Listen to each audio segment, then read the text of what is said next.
Akin to how babies like to be swaddled because it simulates the feeling they had in the womb, I like Ruby Amethyst control because it's what I got used to in the first chapter, and I liked having the security of knowing that Aladdin could always claw back lore at any point in time, assuming we got that far in the game, in order to have a game that was running away from me back within my grasp to win.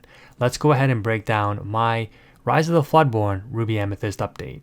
So let's address the elephant in the room right away with this deck, and that is it's slow. It's much slower than the current Tier 0 version of Ruby Amethyst, Bounce, and that's not necessarily a bad thing. You still have all of the tools necessary to deal with aggro, which is what this deck struggled with in the past.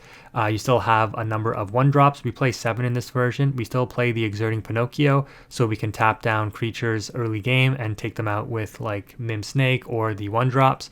And we also play 4 Teeth and Ambitions. What we have improved though is our mid-range game, because of Ratigan Very Large Mouse.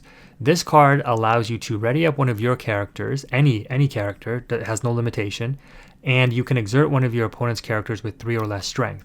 In the mid game, around turns 4, 5, and 6, people are usually still playing characters with 3 or less willpower or have them on board still, and therefore you can gain a lot of advantage by readying up one of your overstated Merlin or Mim cards, like Goat is a 4-3, Fox is a 4-3, Maui is a 6-5, even Yzma is a 4-4, right?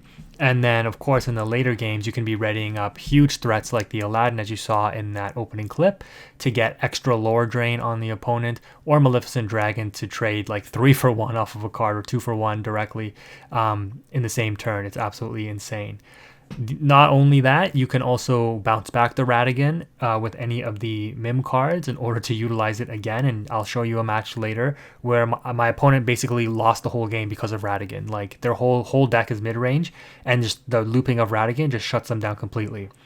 On the top end, this deck is extremely strong. If you've played Ruby Amethyst Control in Chapter 1, you know that this deck has the best top end in the entire game, no question.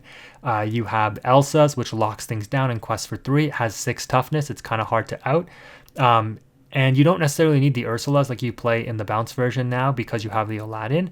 And you have a lot of advantage, as you saw again in that opening clip. I had like a million cards in my hand and I was playing against discard. Like, that's what Ruby Amethyst Control does, because it's been made stronger with the Merlin Mim package. You don't need to play things like Rafiki and those other things. You just have better utilization cards to get your advantage. And then, of course, you have Maleficent Dragon, now proving to be probably the most effective late game drop in the game, I think.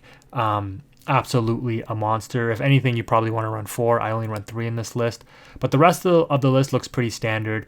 Again, we're not running things like Minnie Mouse Surfer. We shouldn't need that. We're not running a mid-range or aggro build necessarily. We are running a control build that aims to win the game over the long term, no matter what stage of the game it's at. We want to control the board. Early game, like I said, Teeth, Pinocchio, 1-drops, Mim Snakes, etc. Mid-game, you have Mim Foxes, Goats, Rabbits, Ratigans, Mauis. Late games, you've got Aladdins, Elsas, Maleficents, Be Prepareds. And then, of course, you have all your supporting cards like the Rabbits and the Friends on the other side, the Maleficent Sorceress, drawing cards. It's just absolutely insane. The last thing I'll say before we jump into the matches here is I'm not really sure about Pocket Watch. I was like going in, I was like really adamant that you never play Aladdin without Pocket Watch. But in this build, I've actually utilized Aladdin very effectively without Pocket Watch being on field. And that is because usually you drop the Aladdin. If the opponent doesn't deal with it, you tap something down with the Ratigan or Elsa afterwards, and you're golden. So let's go ahead now and take a look at some matches and see how the deck performs. So I played 8 matches with this deck and I won all 8 of them. And the matches that I'm showing for you today are 4, and they're longer than usual because it's a control match. But I wanted to make sure I got footage of where this deck could struggle and how it can stay resilient and how we still overcame those tough matchups. And then other matchups where this deck is just like, I don't want to say an auto win, but it's like very, very strong. So against Steel, you will not necessarily struggle, but if they're running a whole new world, you will still be affected by the disruption of that, similar to how you were in Chapter 1 with Ruby Amethyst Control. In Chapter 1, when Amber Steel Song would Whole New World you, and they already had an established board, you would be behind like 4 or 5 cards. It would only be like turn like 4 or turn 3, and you couldn't get to be prepared fast enough before the opponent just kind of ran away with the game. Now you don't have that problem. A Whole New World still provides a little bit of disruption, but because of the Merlin Mim packages, you have overstatted mid-range cards that can help you stabilize the board after a Whole New World, assuming you draw into them, which you likely will. And for that reason, this matchup is not nearly as bad. So I make a weird, like a bad play in the beginning here, a huge misplay actually, if you didn't catch it, where for some reason I think I quested with my Olaf or something. I did something that made my Olaf get destroyed or banished. And I paid the price for it because then I couldn't utilize the Olaf with my Mim Snake. This was like the second or third match that I played with this deck, so I was still kind of learning it a little bit. But the opponent has a pretty strong board, and if they have a Whole New World in hand, like look at the board setup and we just reset to a fresh 7 each, I'm kind of in trouble here. But again, you're going to see us being able to use Goat and the Exerting cards in order to just stave off some of the advantage pressure that the opponent might have. And with the Merlin Mim card, you can always recycle certain things and reuse them later. So if the opponent does have a Whole New World, it's going to suck. I do have 4 Uninkables in hand, but they're all very good. Nope, the opponent reveals Smash, but they do have 2 double Questers on board, and I have to deal with this. I do draw an Inkable, which is always nice, but I'm going to drop Rabbit. So again, you can see the build-up, the progression is slow. And again, if I was playing against aggro, the approach would be much different, and I wouldn't have to be dealing with a number of the things that I was dealing with. Like I wouldn't have inked those Olafs, I would have just been recasting Pinocchios, etc. I would have been in a much better position if this was aggro, right? So you can see how this deck can function against aggro. But in this matchup here, I'm having a hard time trying to deal with this opponent's board. I can't get to my 7 ink fast enough. I can't see a Be Prepared yet. But at least I'm going to be able to get the Beast off the field, leave the opponent only on a Tinkerbell. And now, with the opponent only having 1 card in hand, the odds that they have direct removal for this Aladdin being on Steel Emerald is like virtually nil. So if they do anything, the Aladdin is going to get advantage and claw back some lore. And this is exactly what I was talking about in the beginning, saying that being able to play Aladdin is just such a security blanket because no matter how far ahead your opponent gets, the Aladdin can always claw back lore. To refresh the Aladdin, take the 4 damage off of it, we opt to Mim Fox it back to hand, and I drew Pocket Watch. And I should have probably played the Pocket Watch here so that I could redrop the Aladdin, and then, it's in my opponent's head that like, oh my god, he has Aladdin and he has Pocket Watch, so anything I quest with, he's going to be able to just Aladdin Pocket Watch and claw back the lore. But my opponent does indeed have the Whole New World. And you know what? At least we were able to stabilize the board a little bit here, right? We've got a Rabbit on field. We did lose both of our Pocket Watches because I think we inked 1, or maybe not. Maybe that was a different match. But we lost our Pocket Watch in hand because we opted to play Rabbit instead. But at least this makes sure that we can recycle a Rabbit if we want. And I make a very odd play here. But I'm going to opt to, I knew what I was doing, but yeah, it just seems like this may not have been the most optimal play. But I knew I was going to play the Pinocchio to tap down the Beast once I crashed it. And instead of using Teeth to finish it off, which is maybe what I should have done, I think so, right? I opt to just crash my Mim and let it die, which is very strange. I think maybe I didn't see the Teeth in my hand or something. Or I wanted to actually establish the Maleficent on board. I'm not 100% sure what I was going for here. In the end, it worked out. But the opponent does reveal a Tinkerbell Evasive, which is a problem. Thankfully, we're on 9 ink now, and we can drop the Maleficent. And we drew into the Ratigan, and as you can probably tell on screen right now, what the opponent is playing is very susceptible to the Ratigan. The 0-3 Cheshire Cat, if they choose not to quest with it, is going to be outed by the Ratigan, tapping it down, and then it being challenged and finished off by something else. The opponent, though, is instead going to opt for board control using the Cheshire Cat in order to banish my Maleficent after damaging it with the Strength of a Raging Fire. And I think the opponent was probably incorrect in that play. I mean, if they just attempt to push for game, they're probably in a much better position. But because I have no more further removal, I have to Yzma away their Cheshire Cat. I think out of all 8 of my games, that was the only time I used Yzma on my opponent's card and gave them a draw 2. But again, knowing this Steel Emerald deck, I'm like, I can deal with them drawing 2 because unless they draw into another Whole New World, which is fun, well, and they do, because they're going to have to hard cast it, and it's going to put them behind on tempo. And I already have an established board, so you just Whole New Worlded me into advantage, and you have no established board. You've used up all your ink. You're not going to be able to establish a board. And knowing that I had no removal in hand, I would be happy to draw a fresh 7 and draw those Be Prepared, those Elsas, the Aladdins, the Maleficent Dragons, and you can see I drew several of those, right? So the Ratigan ends up tapping down, taking out the Robin Hood, and just clearing the opponent's board once again. Now what I'm doing here for a setup, I was very mindful of the fact that the opponent is about to be on 11 ink, and if they have a Tinkerbell plus a Grab Your Swords, they can hard cast both and wipe my whole field, and I was fine with that because I have the Be Prepared and I have the Elsa, so I can tap down whatever they play and then just quest for game next turn, bouncing the goat back to my hand. So they do indeed have the Tinkerbell, but they did not have the Grab Your Sword, so it worked out even better for me, because once I saw them thinking here, I realized that they didn't have the Be Prepared because that would be the obvious choice. So I gave them the well played, knowing that I win the game because I have questing power on board and I have a goat in my hand. So, and I have a friend to draw into a Mim card most likely that even can be sung with a Maleficent at this point. So yeah, the opponent just thinks for a little while, but I think they know it's over. And that is how we fought back from a couple of misplays and we're still able to win. What I would say is a tough matchup because of a whole new world. So that's the first match. Let's go ahead and take a look at the second one. All right, in this next matchup here, we're going to put back some of our high costing cards, hoping to draw into a 1-drop. Or I think we already had the 1-drop, but the more 1-drops you see early game, the better. The opponent, once again, is revealing that they are on steel. I think this was... Oh, okay, so the reason I'm including this match, this is a little bit of an odd one, but this, I think, was the weight set deck. Yeah, I think this is the weight set deck. This is a deck that I guess won a big tournament somewhere.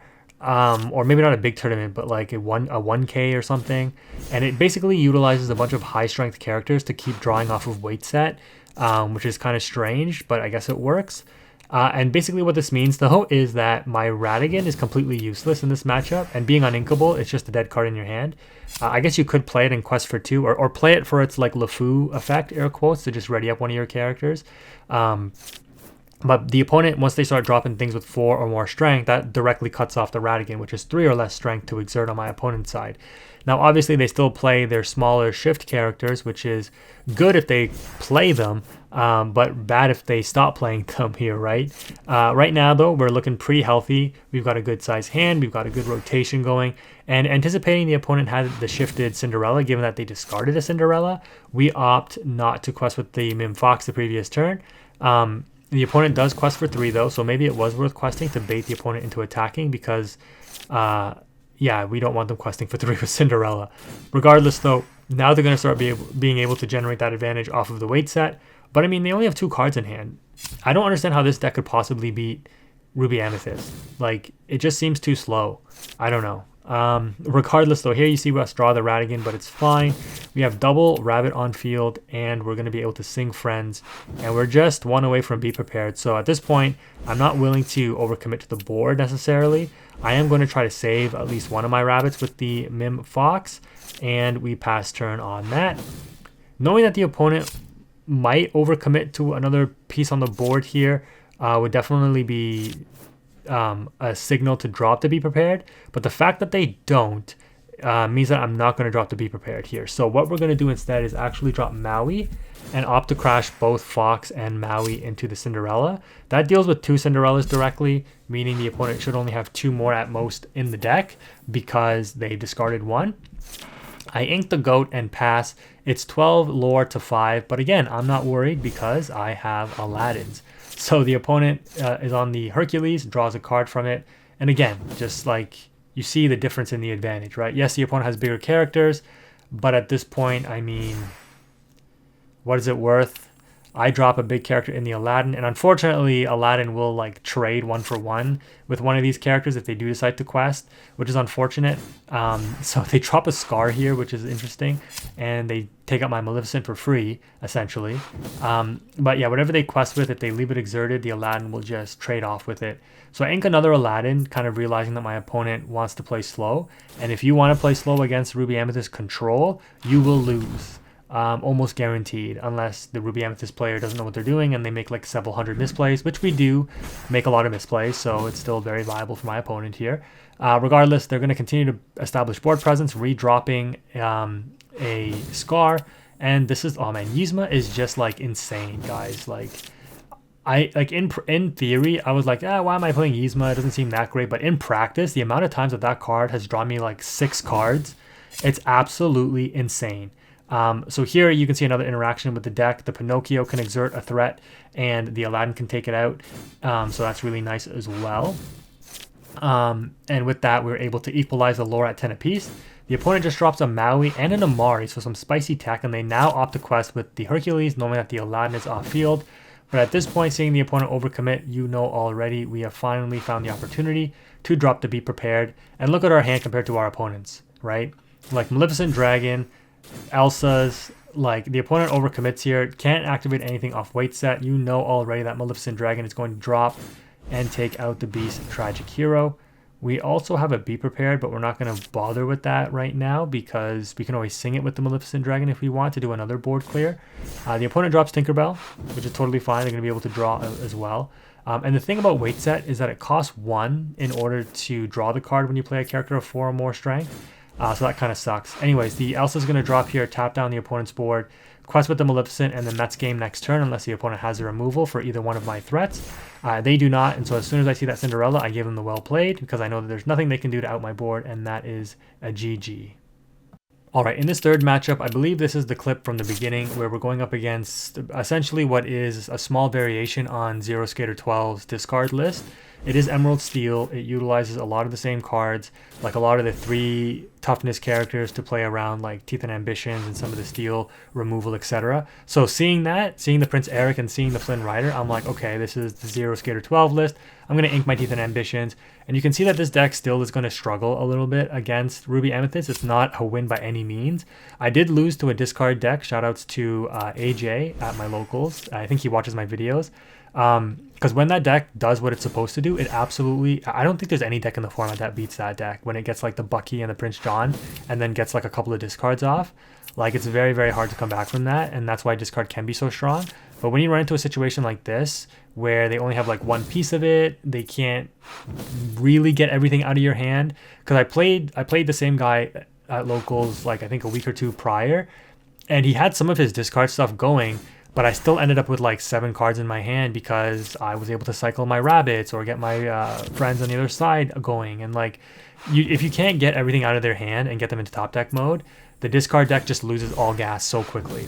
And so right now you can see me kind of trying to generate that advantage. I know the value of rabbit in this matchup, so I'm going to try to cycle that the best I can and keep my draw cards in order to try my best to play around the discards. So the opponent is clearly trying to set up here for like a Tinkerbell shift. So that's why I dropped the Exerting Pinocchio. Perfect answer, right? Again, dealing with those mid-range and early game threats so effectively. We're not fearing that Jafar trading off into anything that we have, and we're continuing to establish our board. This card struggles with wide boards. They don't really have ways to deal with it. Their whole game is I have to get rid of your hand, and then I play my game from there, right? But as you can see here, I mean, I guess you could say that I drew kind of the busted nuts because I did draw like I think 2 or 3 of my friends on the other side here, and that just completely shuts down the discard game. We're going to be able to cycle a Mim Fox and to just get the damage off of it and then cycle it back again for a rabbit draw. And like, look at it, right? Like, look at our hand size.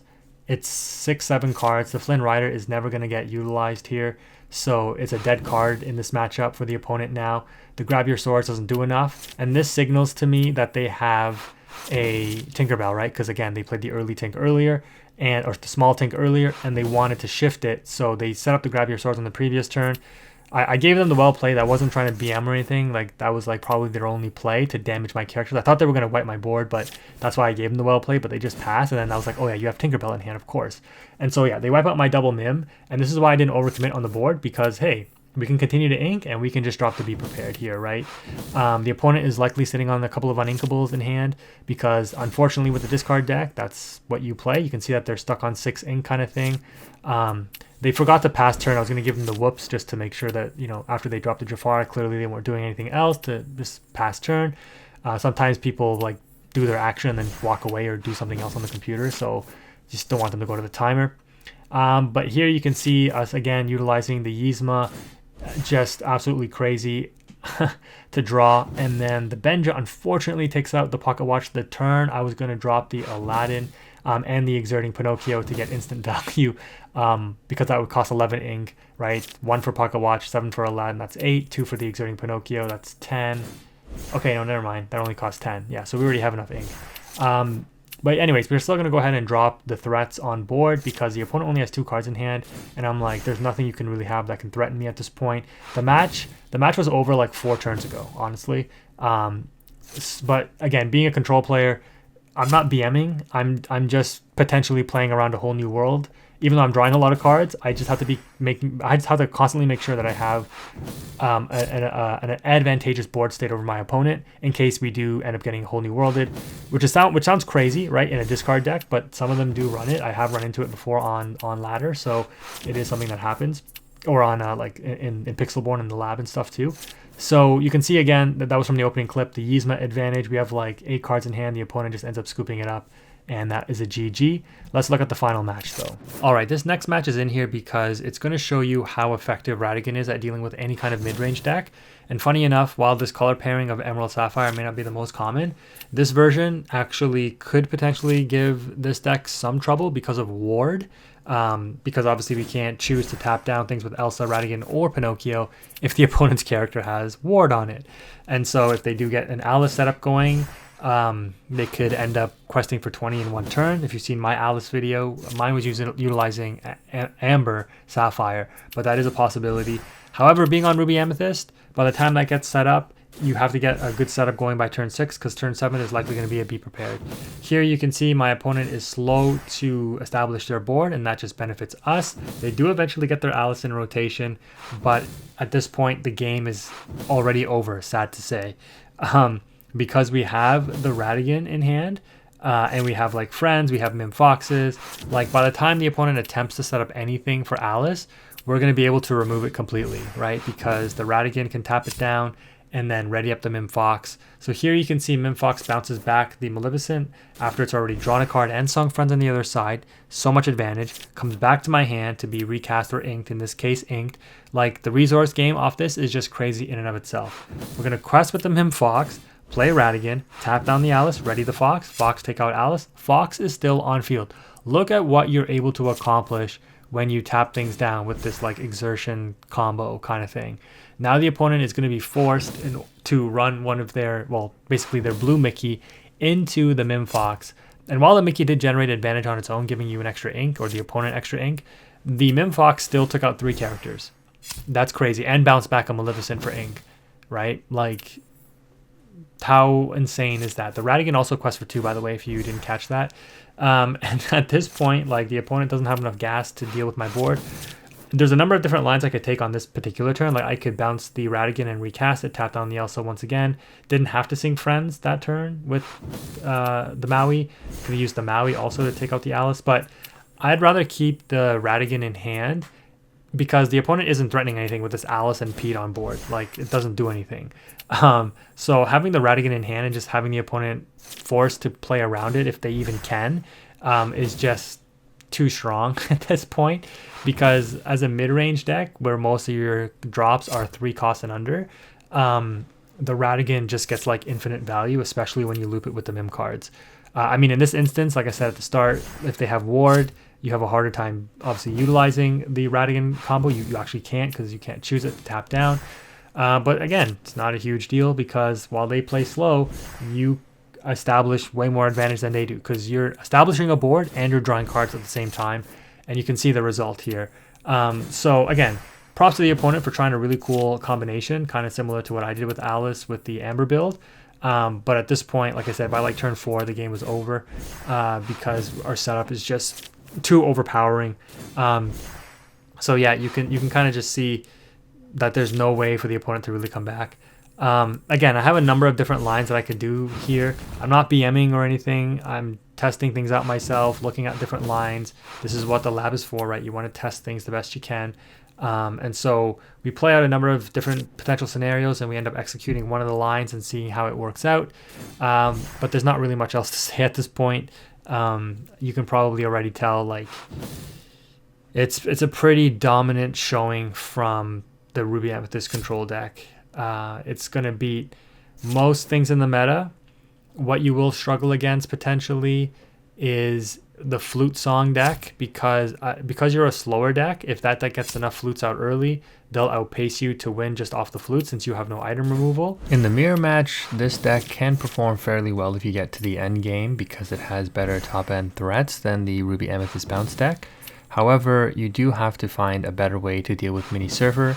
The one match that I played against Ruby Amethyst Bounced, we did end up winning, but I think if the opponent would have turboed out Mini Surfers very early and established a spellbook, we may have had some trouble winning that game because not even the Aladdin could claw back on the floor to stop it. So I just think having a better way to deal with evasives might be something you want to look into if you're looking at improvements.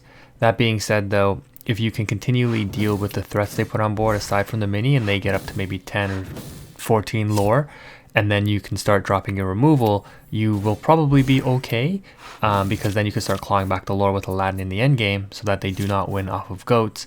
And then of course you can tap things down and start questing with Elsa and do your best to bait out their Be Prepareds or play around them. But I need to test the mirror match with the Ruby Amethyst bounce deck a little bit more. But other than that, I think that this deck is very strong. Probably won't become like super meta or anything just because bounce is tier 0. But it is a fun deck to play, and it's nice to see that Control is able to make its way back into the format.